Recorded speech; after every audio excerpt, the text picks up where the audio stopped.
അവക്ക് എന്നും കൊക്കിയും പിടിച്ച് കണ്ടതാ.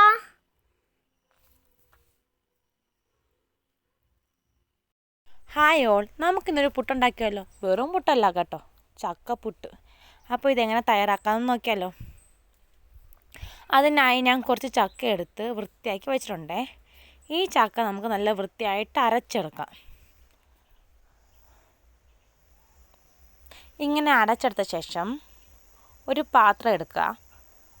അതിലേക്ക് ആവശ്യത്തിന് പുട്ടുപൊടി, ആവശ്യത്തിന് തേങ്ങ, ആവശ്യത്തിന് ഉപ്പ് എല്ലാം കൂടെ ചേർത്ത് മിക്സ് ചെയ്ത് വെക്കുക. ആ മിക്സിനകത്തോട്ട്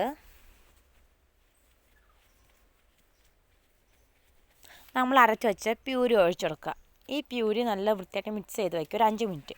ആ 5 മിനിറ്റ് കൊണ്ട് നമുക്ക് കുറച്ച് പഴുത്ത ചക്ക എടുത്ത് അരിഞ്ഞരിഞ്ഞ് വയ്ക്കാം. വേണ്ട, മാവും റെഡി, ചക്കയും റെഡി. ഇനി നമുക്ക് പുട്ടുകുറ്റി എടുത്ത് അതിലേക്ക് കുറച്ച് തേങ്ങ, ഈ അരിഞ്ഞ് വെച്ച ചക്ക, പിന്നെ മിക്സ് ചെയ്ത് വെച്ചിരുന്ന മാവ് ഇങ്ങനെ ഓരോന്നായിട്ട് ലെയറായിട്ട് നമുക്ക് നിറച്ച് കൊടുക്കാം.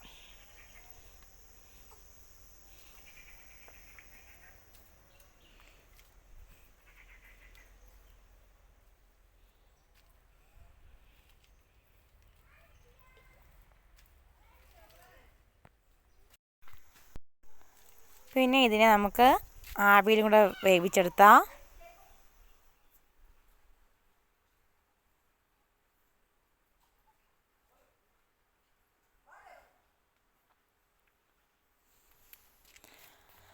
അങ്ങനെ സ്വാദിഷ്ടമായ പുട്ട് റെഡി.